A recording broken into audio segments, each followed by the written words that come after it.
पिछले एपिसोड में आपने देखा, मीशा, कॉलेज की सबसे बेबाक लड़की जो हर चैलेंज के लिए हमेशा तैयार रहती है, अपनी बेस्ट फ्रेंड अदिति से एक अजीब शर्त हार जाती है। चैलेंज था कॉलेज के सबसे शांत और रहस्यमयी लड़के शौर्य को अपने प्यार में गिराना।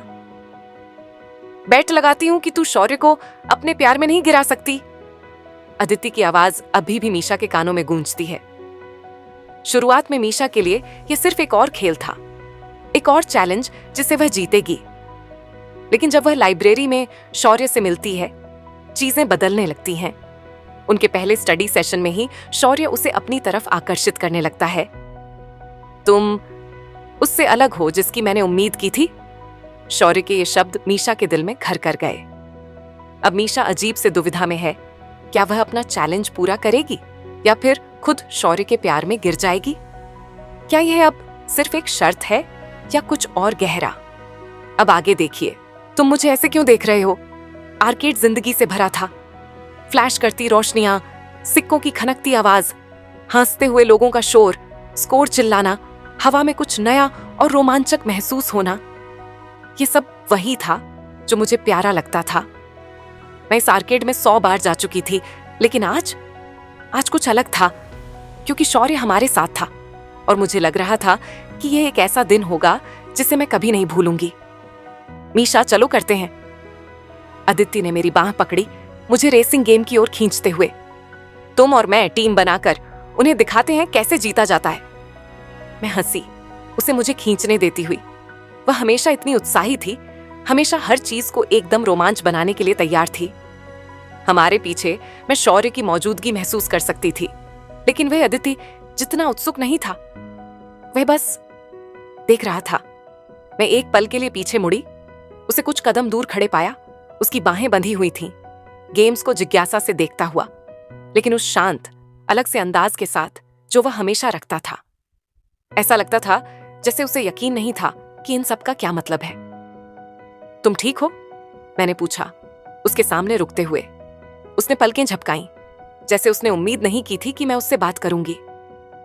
हाँ, उसने कहा। उसकी आवाज शांत लेकिन स्थिर थी। मैं बस देख रहा हूं। देख रहे हो? मैंने एक भौं उठाई।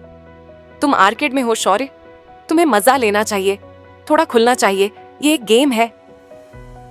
उसने मुझे एक पल के लिए देखा, उसकी नजर थोड़ी नरम होती हुई।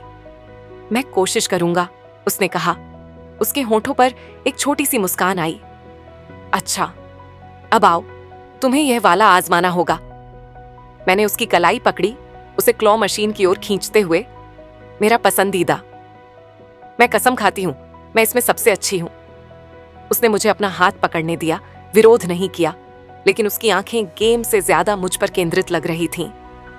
मैंने पहले इस पर ध्यान नहीं दिया, लेकिन जिस तरह से वह मुझे देख रहा था, उसमें एक सूक्ष्म बदलाव था, जैसे वह ध्यान दे रहा था।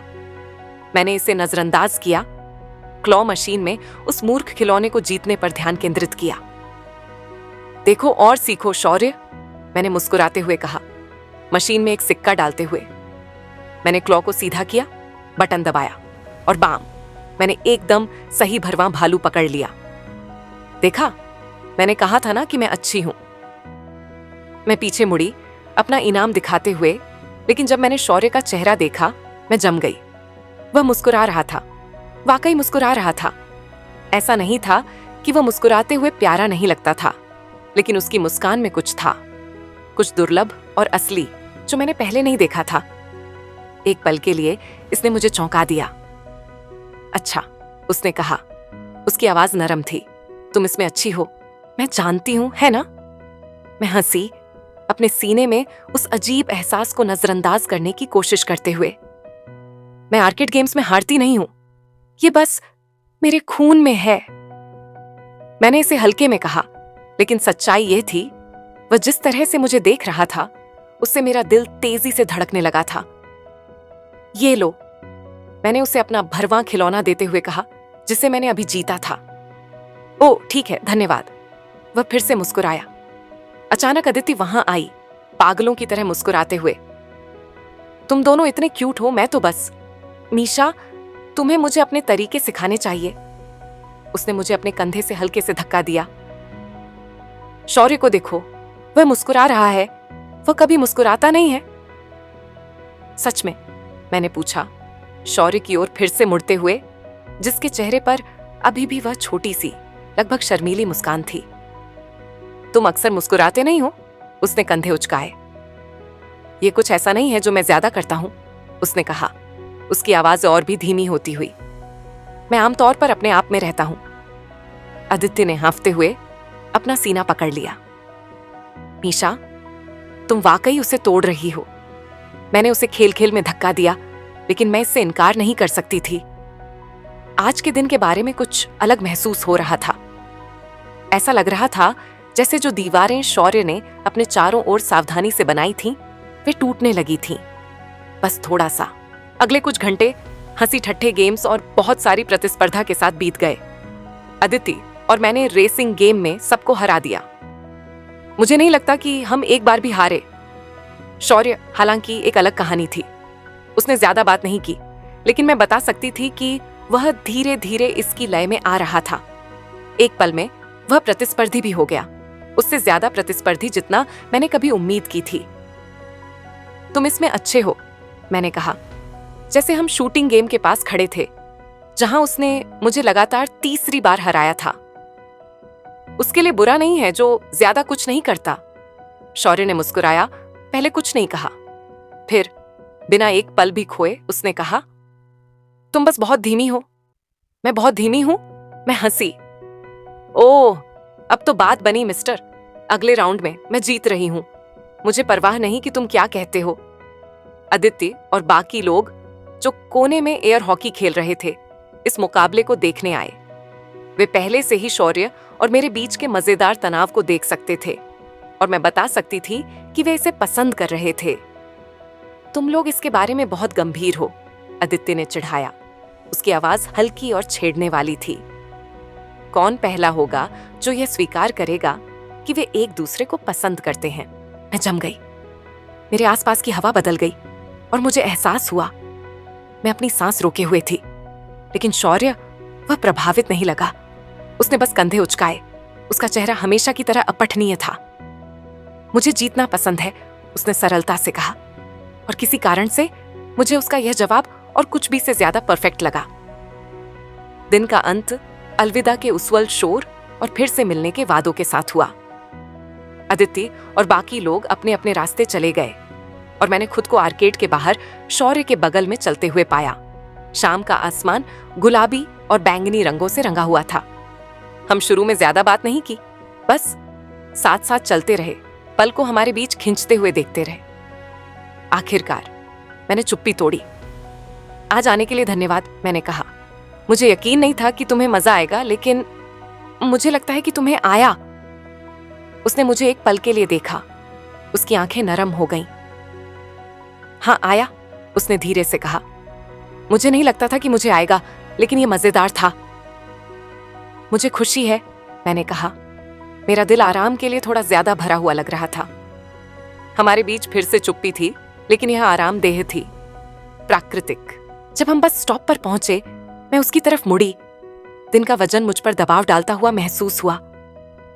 तो अगले हफ्ते फिर से मिलते हैं? मैंने बिना सोचे पूछा। उसने मुझे देखा। उसकी मुस्कान, वह दुर्लभ नरम मुस्कान, वापस आ गई। मुझे लगता है कि मैं इसका प्रबंध कर सकता हूं, उसने कहा। उसकी आवाज धीमी और स्थिर थी। और बहुत लंबे समय के बाद पहली बार मुझे ऐसा नहीं लगा जैसे मैं कोई गेम खेल रही थी। ये बस हम थे। हम एक दूसरे को ऐसे समझने लगे थे जिसकी मैंने कभी उम्मीद नहीं की थी। कोई और मुझसे प्यार में पड़ गया। ये मंगलवार की सुबह थी, ऐसा दिन जहां सब कुछ शांत लग रहा था, शायद बहुत ज्यादा शांत। लेकिन मैं इससे बेहतर जानती थी कि अपनी सावधानी न खोऊं। कुछ गड़बड़ थी। स्कूल में गलियारे हमेशा की तरह भरे हुए थे। छात्र क्लास की ओर भागते हुए, उनकी बातचीत मिलकर किशोर शोर का एक संगीत बना रही थी। मैंने किसी को नोटिस भी नहीं किया जब तक मैंने एक परिचित आवाज नहीं सुनी जो मेरा नाम पुकार रही थी। मीशा, अरे रुको। ये आर्यन था, उन कुछ लोगों में से एक जो वास्तव में मुझे अपने रास्ते से हटा सकता था। उसकी मुस्कान हमेशा की तरह चमकदार थी, और मैं इस इशारे को वापस नहीं कर सकती थी। हालांकि यह थोड़ा तनावपूर्ण लग रहा था। हे आर्यन, मैंने अभिवादन किया, अपनी बेचैनी को छिपाने की कोशिश करते हुए। मैं बस क्लास जा रही हूं, मैं जानता हूं, लेकिन मुझे तुमसे कुछ बात करनी है। आर्यन मेरे बगल में आ गया। उसकी आंखें इधर उधर देख रही थीं, जैसे वह यह सुनिश्चित कर रहा हो कि कोई सुन न सके। क्या तुम स्कूल के बाद मुझसे मिल सकती हो? जरूर, मैं सहमत हुई। मेरी जिज्ञासा जाग उठी। मैं तुमसे स्कूल के बाद कैफे में मिलूंगी, जैसे हमेशा। हाँ, लेकिन यह थोड़ा महत्वपूर्ण है, उसने कहा। और एक पल के लिए मैंने उसकी आंखों में कुछ देखा, कुछ गंभीर। ठीक है, मैं तब तुमसे मिलूंगी, मैंने कहा, अचानक चिंता की भावना को दबाने की कोशिश करते हुए जो मुझे कुरेद रही थी। क्या इतना महत्वपूर्ण हो सकता है? मुझे आगे पूछने का मौका नहीं मिला। इससे पहले ही उसने हाथ हिलाया और भीड़ में भाग गया। क्लास बहुत तेजी से बीत गई। मैं ज्यादातर चीजों पर ध्यान नहीं दे रही थी। मैं नहीं कर सकती थी। मैं आर्यन के चेहरे, उसके गंभीर स्वर के बारे में सोचती रही। जो भी था, वह अच्छी खबर नहीं लग रही थी। आखिरकार लंच का समय हुआ और मैंने अपने दोस्तों को लॉकर्स के पास इकट्ठा देखा। अदिति, दिया, शौर्य और अर्जुन। अरे! अदिति ने हाथ हिलाया मुस्कुराते हुए। उसकी ऊर्जा संक्रामक थी, लेकिन वह भी मेरे तनाव को नहीं मिटा सकती थी। मैंने उसे एक छोटा सा हाथ हिलाकर जवाब दिया, एक मुस्कान को मजबूर करते हुए। मीशा, तुम ठीक हो? दिया ने पूछा, एक भौं चढ़ाते हुए मेरे चेहरे का अध्ययन करते हुए। तुम थोड़ी अजीब लग रही हो। मैं ठीक हूं, मैंने कहा, हालांकि शब्द ऐसे लग रहे थे जैसे वे मेरी भावनाओं के साथ मेल नहीं खाते। अर्जुन ने भी नोटिस किया। मैंने सुना है कि आर्यन तुम्हें ढूंढ रहा है, उसने आकस्मिक रूप से कहा, लेकिन वहां कुछ और था। चिंता? मैं बता नहीं सकती थी। हाँ, मैंने बुदबुदाते हुए कहा, आकस्मिक सुनने की कोशिश करते हुए। उसने कहा कि उसे स्कूल के बाद मुझसे बात करनी है। वह थोड़ा गंभीर लग रहा था। गंभीर? शौर्य ने एक भौं उठाई। उसकी आवाज धीमी थी। किस बारे में? मुझे कोई अंदाजा नहीं है। मैंने कंधे उचकाए उसकी ओर देखते हुए। शायद वह बस अति सोच रहा है, लेकिन वह वास्तव में गंभीर लग रहा था। मुझे ये पसंद नहीं है। अदिति और करीब आई शरारती मुस्कान के साथ। तुम्हें लगता है कि उसे तुमसे क्रश है? उसने छेड़ा। क्या वह आखिरकार कदम उठाने वाला है? नहीं, मैं हंसी, अपना सिर हिलाते हुए। ऐसा कुछ नहीं है, मुझ पर भरोसा करो। लेकिन अदिति इसे मान नहीं रही थी। ओह, मुझे नहीं पता। तुम दोनों के बीच तनाव कुछ ज्यादा ही है। शायद वह मौका लेगा। उसने मुझे आंख मारी और मैंने आंखें घुमाई, लेकिन मैं उस विचार को नजरअंदाज नहीं कर सकती थी जो बना रहा। क्या आर्यन मुझे अलग तरह से देख रहा था? शौर्य ने मुझे घूरा। मैंने शौर्य को देखा। वह जैसे ईर्ष्या कर रहा था। मैं हंसी। स्कूल के बाद मैंने खुद को सुन्न अवस्था में कैफे की ओर जाते हुए पाया। अदिति ने साथ आने का फैसला किया, यह कहते हुए कि उसके पास करने के लिए कुछ बेहतर नहीं था। शौर्य कहीं नजर नहीं आ रहा था, और नहीं अर्जुन। बस मैं थी और मेरे विचार, और शायद यह इसका सबसे बुरा हिस्सा था। जब मैं पहुंची, आर्यन पहले से ही हमारी आम टेबल पर बैठा था। मेरा इंतजार कर रहा था। वह अपने फोन के साथ खेल रहा था। उसका चेहरा कुछ अपठनीय था। हे, मैंने अभिवादन किया उसके सामने वाली सीट पर बैठते हुए। तो क्या हुआ? तुम पहले थोड़े गंभीर लग रहे थे। उसने मुझे देखा। जब उसने मुझे देखा तो उसका चेहरा नरम हो गया। मुझे खेद है, उसने शुरू किया। उसकी आवाज धीमी थी। मैं तुम्हें डराना नहीं चाहता था। मुझे बस कुछ व्यक्तिगत बात करनी थी। व्यक्तिगत?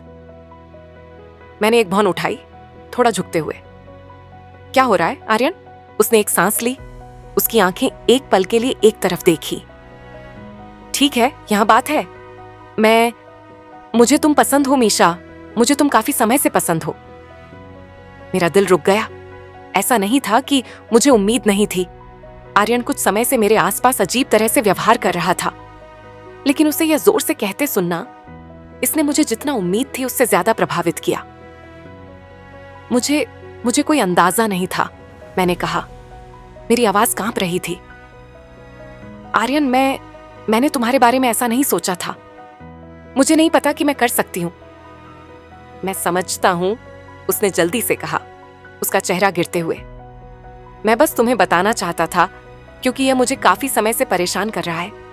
मैंने सोचा शायद अगर मैं कुछ कहूं तो मैं इसके बारे में बेहतर महसूस करूंगा। मैंने उसे घूरा, मेरा दिमाग दौड़ रहा था। मुझे नहीं पता था कि क्या कहना है, मुझे नहीं पता था कि कैसा महसूस करना है। मैं आर्यन की परवाह करती थी, मैं हमेशा करती थी, लेकिन उस तरह से नहीं जिस तरह वह आशा कर रहा था। आर्यन, मैं तुम्हारी परवाह करती हूं, लेकिन एक दोस्त के रूप में, मैंने धीरे से कहा, उम्मीद करते हुए कि वह समझेगा। मैं अभी वहां नहीं हूं, मैं वैसा महसूस नहीं करती। एक पल के लिए वहां एक दर्दनाक चुप्पी थी। आर्यन की नजर अपने हाथों पर गिर गई और मैं उसकी आंखों में दर्द देख सकती थी। लेकिन उसने सिर हिलाया, धीरे से, जैसे इसे स्वीकार कर रहा हो। मैं समझता हूं, उसने दोहराया। उसकी आवाज अब थोड़ी धीमी थी। तुम्हें शौर्य पसंद है ना? मैं बस जानता हूं। हालांकि मेरी बात सुनने के लिए धन्यवाद। क्या मुझे नहीं, और यह उसकी वजह से भी नहीं? मैं फट पड़ी और मैंने उसे बस एक छोटी सी मुस्कान दी, टेबल के पार उसका हाथ छूते हुए। लेकिन मुझे खेद है आर्यन, लेकिन मुझे उम्मीद है कि हम अभी भी दोस्त रह सकते हैं। उसने और कुछ नहीं कहा, लेकिन उसके होंठों पर एक छोटी उदास मुस्कान थी। जरूर, दोस्त। मैं भारी दिल के साथ कैफे से निकली। मेरा सिर परस्पर विरोधी विचारों से भरा हुआ था। ऐसा नहीं था कि मुझे आर्यन पसंद नहीं था, लेकिन मैं कुछ और के लिए तैयार नहीं थी। मुझे यकीन नहीं था कि मैं कभी होंगी भी। और क्यों हर कोई सोचता है कि मुझे शौर्य पसंद है। जैसे मैं घर जा रही थी, मैं शौर्य के बारे में सोचे बिना नहीं रह सकी। उसका शांत समर्थन, वह तरीका जिस तरह से वह ठीक जानता था कि कब कुछ कहना है और कब बस सुनना है। मुझे यकीन नहीं था कि मैं क्या चाहती थी, लेकिन मैं एक बात जानती थी। मैं उन भावनाओं के अराजक समूह का सामना करने के लिए तैयार नहीं थी जो मेरे अंदर उठ रही थी। शायद मैं किसी भी चीज के लिए तैयार नहीं थी, कम से कम अभी नहीं। क्या मुझे दिखावा करना बंद कर देना चाहिए? मैं एक शांत बारिश वाली सुबह को जागी।